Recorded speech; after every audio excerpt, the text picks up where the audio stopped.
is a Rhode Island native and a rising junior at Rhode Island College, where she is studying psychology. Over the summer, she joined me on the Morning Lark Tech team, where shifts often started at 4 or 5 in the morning.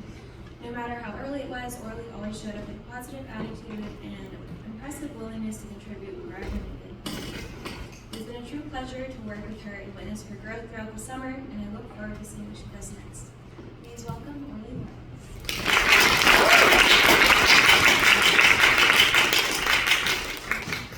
Hi everyone, thank you so much for coming. As Jane said, my name is Orli. I'm a rising junior at RIC, and the topic that I've been exploring this summer is e-cigarette use and sleep problems in adolescents. So, according to the CDC, teenagers should be getting a minimum of 8 to 10 hours of sleep per night. However, 60 to 70% of teens are not meeting this recommendation.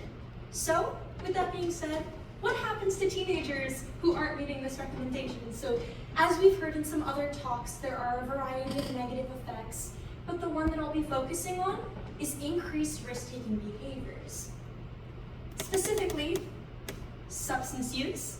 So the substance I'm focusing on is e-cigarettes, many of which contain nicotine. I do want to point out that not all e-cigarettes contain nicotine, but the majority of the products on the market today do contain nicotine, especially the products used by teens.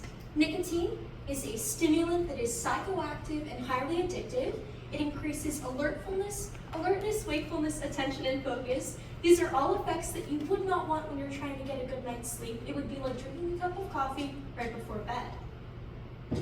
And so this could be why e-cigarettes could cause sleep deprivation and other sleep problems in teens.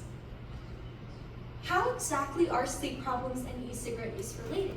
Well, to kind of visualize this for you, there seems to be a bidirectional relationship between these two things, or a cycle, depending on how you look at it. So first, teenagers use e-cigarettes, which then leads them to experience sleep problems, which are listed as sleep deprivation, poor sleep quality, restless sleep, and continued.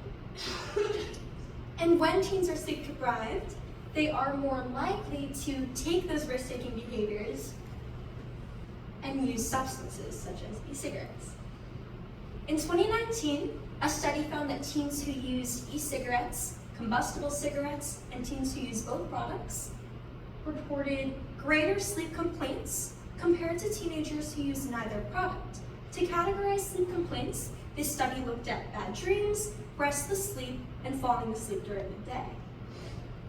Now to look at specific percentages. So this is the higher odds of experiencing sleep problems that these teens had compared to teens who used neither product. Teens who used e-cigarettes had 29% higher odds. Teens who used combustible cigarettes had 30% higher odds. And teens who used both e-cigarette and combustible cigarettes had 57% higher odds of experiencing sleep problems compared to teens who used no products. And so you will notice that while the e-cigarette percentage is the smallest, it is very, very close to the percentage for combustible cigarettes. So for teens who are thinking that e-cigarettes are somehow less risky, less dangerous than combustible cigarettes, it would seem that is not the case. In 2022, another study asked 1,100 adolescents, 13 to 17 years old, questions about their attitudes surrounding e-cigarette use. Some of the factors they looked at were risk-taking. Teens were asked on a scale of 0 to 10, how much of a risk-taker are you? These were all self-report measures. 0 meant that they were not a risk-taker at all, 10 being that they were very much a risk-taker. For sleep deprivation, teens thought about how much sleep they were really getting per night over the past week, with 0 to 2, 3 to 5, 6 to 8, and greater than 8 hours of sleep. And so, when we look at specific percentages, 800 of these participants reported never vaping, and 795 answered that question about likeliness to try vaping. So for this specific question, this was only asked of teenagers who reported never vaping before. So if someone had reported vaping before, they were automatically disqualified in this question. 113 teens were deemed susceptible based on self-report. while 682 teens were deemed not susceptible. When we look at sleep deprivation, teens who were getting less than 6 hours of sleep per night actually were significantly more likely to initiate e-cigarette use in the next month compared to teens who were getting greater than 8 hours of sleep per night. This begs the question, why do teens smoke e-cigarettes? So I've provided a couple quotes that might kind of give you some idea of this why. E-cigarettes are safer than regular cigarettes, obviously. E-cigarettes can help me quit smoking. Everyone else is doing it. It helps me relax, and I need it to feel normal.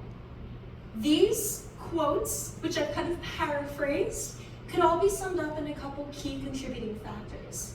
To start off, I have stress. As we've all been teenagers before, we knew that those years are high stress, very tumultuous times for all of us. On top of balancing academic pressure, there is also peer pressure, social pressure, parental pressure, pressure from all sides, which of course creates high amounts of stress. When teenagers are stressed, they may turn to substance use in order to cope with some of these stressors. Next is, of course, peer pressure. Again, as we've all been teenagers before, we know that this can be a very powerful force for this age group. A teenager who never would have considered smoking an e-cigarette before may be offered one on a bus in the classroom or at a party and change their mind. Social media. It is not very difficult to scroll through Instagram or TikTok before finding some sort of content that glorifies or promotes substance use in some way.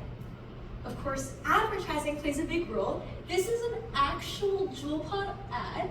You'll notice that it uses bright coloring and an attractive model to really appeal to what audience? Probably younger audiences. So this is, of course, a problem with a lot of vaping advertising, is that it is seen as very appealing to young kids and teens. I do want to point out that in 2018, Juul actually discontinued its more kid-friendly flavors, mint, mango, and cucumber, and so that is a good thing. However, many e-cigarettes on the market still today do contain these fruity, kid-friendly flavors. Lastly is sleep deprivation. So, if sleep deprivation and these other factors can contribute to teen e-cigarette use, what does this actually mean for teenagers? Well, to start off, e-cigarettes produce all kinds of chemicals shown to have negative health effects, mental health and physical health. To start off, I have acetaldehyde, found in ethanol alcohol, acrolein, which is found in many weed and grass killers. You can buy this at Lowe's or Home Depot. Formaldehyde, which if anyone has taken a high school biology class, formaldehyde is a preservative chemical used for such specimens. These three chemicals have all been linked to lung disease, cardiovascular disease, and even some types of cancers. So, what happens when teens smoke e-cigarettes is they're putting these chemicals into their bodies. Propylene glycol and vegetable glycerin are two additional chemicals that are toxic to the cells. Again, teens are putting this into their bodies.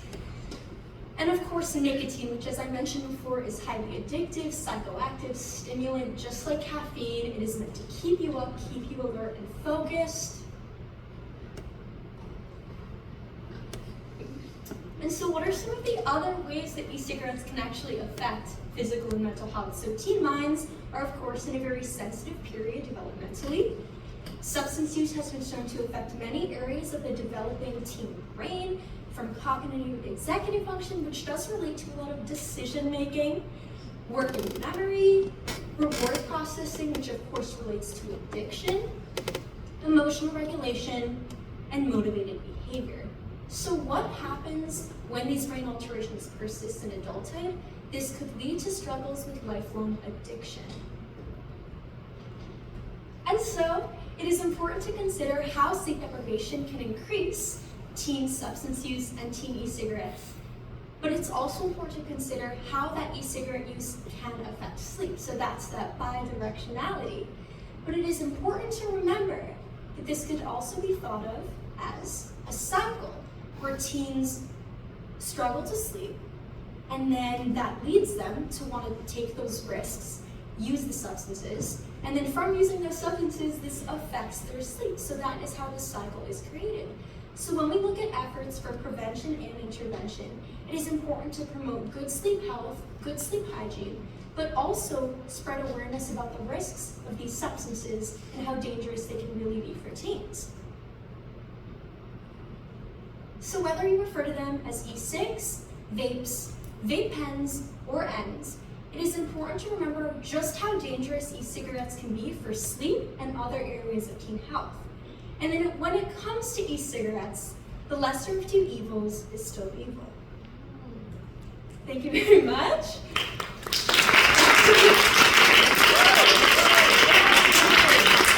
I do want to just give a warm shout out to the Bradley Sleep Lab for this opportunity, Dr. Karskad and Dr. Salatin for just really being mentors to me this summer, as well as my project mentor, Dr. Karen Ra of Rutgers University, and of course my Donut fellow peers for just inspiring me and encouraging me every step of the way.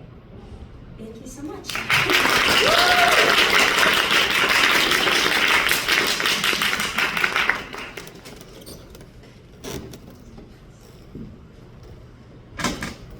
This paper is now open for question.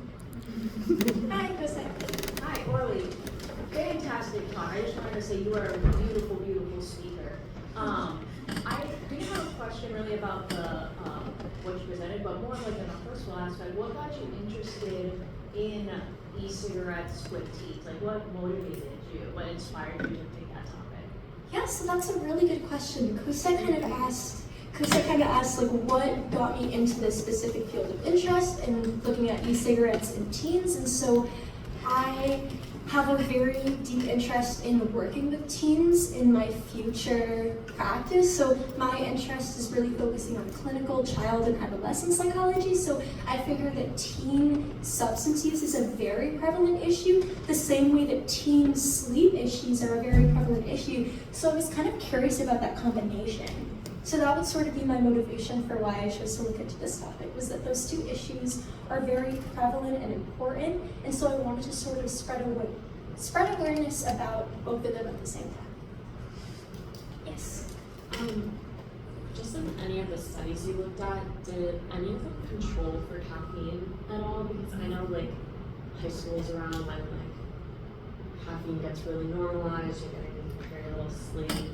Was that controlled for at all when looking at like e-cigarette use in correlation to like keeping you awake? So Ashri had asked about if any of the studies had controlled for caffeine consumption, and to be totally honest, my research for this topic was quite difficult just because there is such limited research out there on these two topics. And so the limited research that I did find did not look at other substances aside from nicotine. They looked at like combustible cigarettes versus e-cigarettes, but they didn't look at marijuana or caffeine or antidepressants or other stimulants. So it was sort of difficult to find that correlation, but that would certainly be an interesting future direction, which I'd love to discuss with you at my poster. Yes. Great talk, that was really cool. On top of that, for the studies that do you see any that we're looking at like access to mental health resources? Because like a lot of times when I think of substance use and abuse, I think about like self-medication. And so like, did you see any that differentiated like children who don't have as much access or don't have as much access to like mental health or psychiatric resources, or just like differences in socioeconomic status in general? So Dr. Mason had asked if any studies looked at, I think, mental health care and mental health resources in sort of relation to these teens who are using the substances. And unfortunately, I didn't find very much. And that is, of course, a problem, is that, again, teens are using these substances to cope with a lot of those life stressors. So I would be really hopeful that in future research, they are looking at some of those researches and kind of focusing the research on more of that prevention and intervention, so that if a teen is stressed, how can they cope with that in a healthy way versus using the substance in order to cope. So I hope to see more of that, but unfortunately in the research I found there's very little.